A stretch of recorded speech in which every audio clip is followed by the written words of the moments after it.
no vídeo de hoje a gente vai ser bem didático e a gente vai tentar explicar as origens, como está a situação de momento e o contexto que envolve Israel e a Palestina. No final a gente vai fazer uma pergunta bastante importante, então fique até o final desse vídeo. E o nosso convidado hoje para explicar um pouco dessa situação é o professor João Niegrai. Professor, obrigado por conversar aqui com a gente. O professor é mestre e doutor em internacionalização e estratégia e é coordenador do curso de comércio exterior da Universidade Positivo.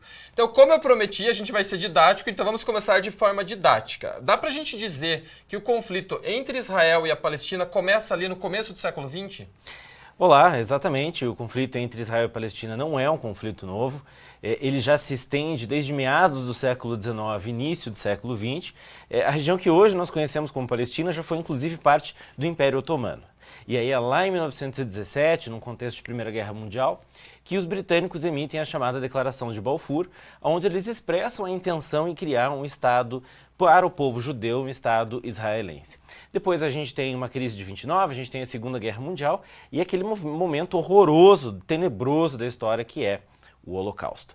Após o Holocausto, a proposta de um Estado para o povo israelense é debatida nas Nações Unidas e se divide o que hoje nós conhecemos como Estado de Israel e Palestina, o que envolve a Cisjordânia e a faixa de Gaza, entre os árabes e os israelenses.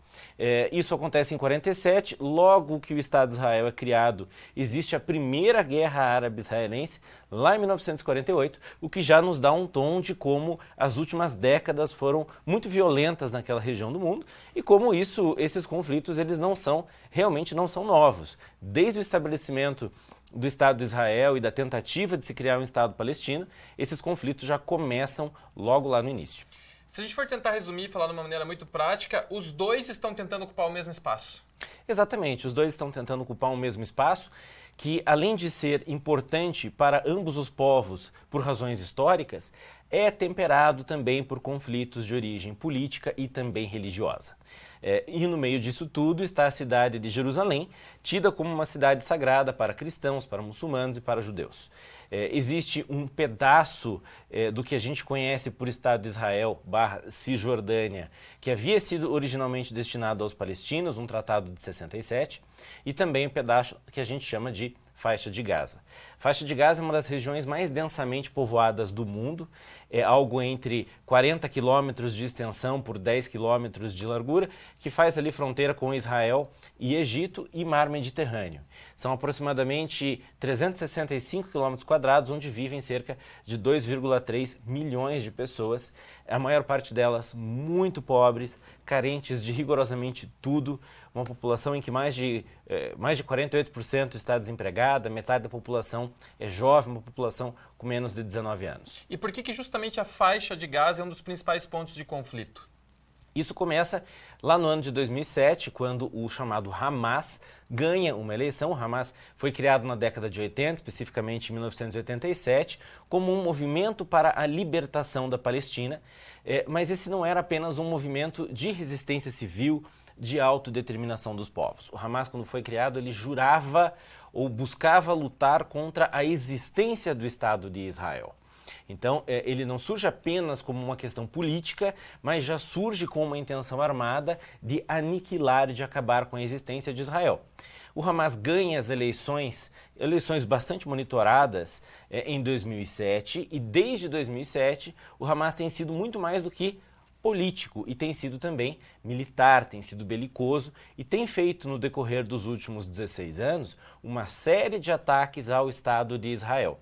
E além disso que acontece na faixa de Gaza, existem os assentamentos na região da Cisjordânia, que é muito maior, claro, não é tão grande quanto o nosso país, mas em relação à faixa de Gaza, a Cisjordânia é muito maior, e nos espaços originalmente destinados ao povo da Palestina, foram outras tantas discussões, outras tantas incursões dos israelenses com respostas dos palestinos, ou às vezes ataques dos palestinos com óbvias respostas do exército de Israel. E não é errado dizermos que nós vemos hoje um dos pontos mais altos de uma crescente espiral de ódio. E essa espiral de ódio, agora a gente tem essa crise em outubro de 2023, que a gente vê todo esse conflito que tem o desdobramento agora, e a gente vê muita discussão na internet, vários autores também, colunistas, chamando o que está acontecendo agora em Israel como 11 de setembro de Israel. Dá pra gente chamar dessa forma? Em termos numéricos, sim. Esse ataque começa no dia 7 de outubro de 2023, exatamente 50 anos e um dia depois da chamada Guerra do Yom Kippur, em que Egito e Síria lideram uma coalizão de estados árabes contra Israel. Agora, no primeiro dia de ataque do Hamas, foram mortos mais de 900 israelenses. Se nós compararmos em termos populacionais 900 israelenses, haja vista a população de Israel, seria o equivalente a 30 mil estadunidenses numa comparação proporcional à população dos Estados Unidos. E, por favor, não me entendam mal, a gente não está comparando vidas, mas apenas fazendo uma proporção. No ataque de 11 de setembro, morreram cerca de 3 mil pessoas, se nós considerarmos os ataques às Torres Gêmeas e ao Pentágono. E agora a gente vê que, na proporção, equivaleria dizermos que Israel perdeu 10 vezes mais do que isso. Segundo o próprio Benjamin Netanyahu, o primeiro-ministro de Israel, não morriam tantos israelenses, tantos judeus num só dia, desde o Holocausto. E a gente tem muita discussão na internet com paixão. A nossa ideia aqui é justamente tirar as paixões e tentar analisar com uma certa frieza. E muito do que se discute sobre o que é o Hamas aparece nessa discussão, né? Um dos termos que aparece muito na internet é se o Hamas pode ser chamado abertamente de um grupo terrorista ou não. Eu faço essa pergunta até porque a gente falou do 11 de setembro. Claro. 11 de setembro é um ataque terrorista. Claro. Então, esse ataque é um ataque terrorista e dá pra gente qualificar o Hamas como um grupo terrorista? Vamos lá, a gente tem que saber e a gente tem que esclarecer que é possível sim criticar as políticas do Estado de Israel sem ser antissemita e também é possível sim criticar as políticas de países árabes sem ser islamofóbico. Dito isso, e me parece importante dizer isso num tema que desperta tantas paixões, a gente precisa entender o que é o terrorismo e essa é uma das coisas de mais difícil definição na geopolítica e nas relações internacionais. E por quê? Porque nós costumamos dizer que aquele que eu vejo como um terrorista, você pode ver como um libertador de um povo. E aquele que você vê como libertador de um povo, eu posso ver como terrorista e vice-versa. E a questão é que o objetivo mais comum do terrorismo é causar medo, é causar pânico e tentar uma mudança de comportamento no estado atingido. O terrorismo não é uma estratégia militar porque não busca necessariamente alvos militares. O terrorismo é uma estratégia política e busca alvos civis para gerar medo, para gerar pânico e tentar uma mudança de comportamento. A partir disso, a partir de tudo que nós vimos, é sim possível afirmar que o Hamas teve atos terroristas e foi sim, nos últimos ataques, um movimento terrorista de acordo com essa definição que é, não minha, mas das Nações Unidas.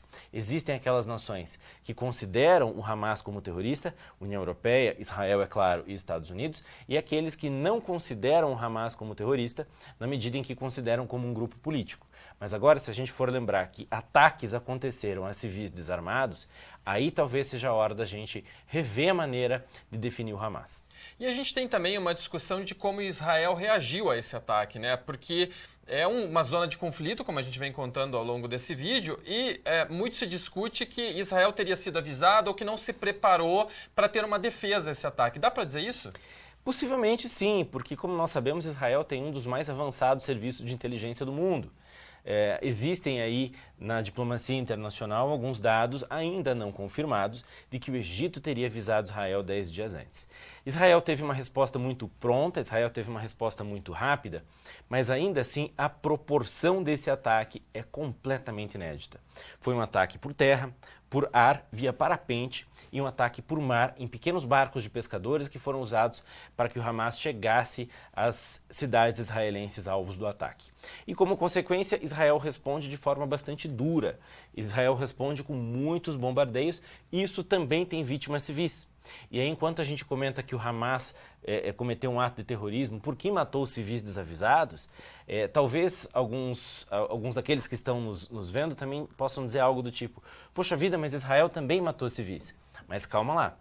É errado matar civis? Com certeza. Existem dezenas de regras de direito internacional humanitário que condenam isso. Mas a questão é que isso ocorre num contexto de resposta. Isso acontece num contexto de legítima defesa, em especial se considerarmos que esses ataques continuam acontecendo. E, de novo, por favor, não me entendam mal, eu não estou aqui de maneira alguma defendendo as políticas israelenses, muito menos os bombardeios em áreas civis em Gaza. E eu falei no começo do vídeo que a gente teria uma pergunta no final que seria importante, o pessoal deve ter ficado até agora. Não tem como não ser outra pergunta, né? Como Claro. que a gente resolve essa situação, ainda mais no momento de maior conflito como agora? Tem como resolver? Que tipo de saída a gente tem? A saída mais defendida pela comunidade internacional é a existência de dois estados. Um estado de Israel com fronteiras definidas e um estado da Palestina com fronteiras igualmente bem definidas. E é aí que eu vou falar algo agora que pode parecer um tanto quanto idealista. Para que isso ocorra de fato, nós precisamos restabelecer o diálogo. E não é possível restabelecer o diálogo numa onda crescente de ódio. Antes de mais nada, as pessoas precisam ser educadas para a paz, para superar estereótipos, para superar o medo do outro e para que essas pessoas elas não se tratem em termos mutuamente excludentes. Então é muito fácil eu olhar no outro e ver no outro um inimigo, ao invés de ver o outro como um ser humano. Para que a gente consiga ter essa solução, e de novo, a solução defendida não é só por mim, mas é pela comunidade internacional, a solução de dois estados, isso passa não só por negociação, isso passa não só pela paz, mas isso passa por uma mudança de paradigma, por uma mudança de hábito e, inclusive, por um rompimento com uma cultura, com uma forma de lidar com a situação que nos últimos mais de 100 anos só gerou conflitos e gerações nutrindo ondas de ódio e de rancor. E quem que poderia fazer isso? A gente teria a ONU, por exemplo, ou um grupo de países pode se reunir? Quem pode mediar essa discussão? As Nações Unidas são, sem dúvida, a organização mais gabaritada para fazer isso, em especial porque eles vêm fornecendo auxílio humanitário para israelenses atingidos e especialmente para os palestinos na faixa de Gaza. E a questão é que o próprio Conselho de Segurança da ONU, que é o órgão encarregado de paz e segurança, como o próprio nome nos permite aferir, muitas vezes acaba tendo um uso político. Então, quando eu comento que é preciso a gente repensar toda uma situação, quebrar estereótipos, isso envolve também as Nações Unidas. Nós temos outros países considerados como amantes da paz. O Brasil podia ser um interlocutor importante na medida em que nós temos uma grande comunidade judaica, uma grande comunidade árabe que aqui dentro convive em paz. Isso pode ser a semente de um futuro que a gente espera ver. Professor, muito obrigado. Acho que foi muito didático a conversa aqui com a gente. Já faço uma provocação que a gente vai fazer um outro vídeo falando só como o Brasil pode participar disso. Vai ter aqui no canal também. E que tipo de dúvida você tem com relação a isso, né? A gente tentou contar aqui de uma maneira mais fria, né? Sem entrar na paixão de nenhum do lado. Deixa aqui nos comentários que tipo de dúvida você tem com relação ao conflito Israel-Palestina, que a gente chama o professor João aqui de volta para conversar com a gente. Fica o compromisso aqui para responder as dúvidas que as pessoas colocarem. Muito obrigado, professor. Vai ser uma alegria e obrigado pelo convite.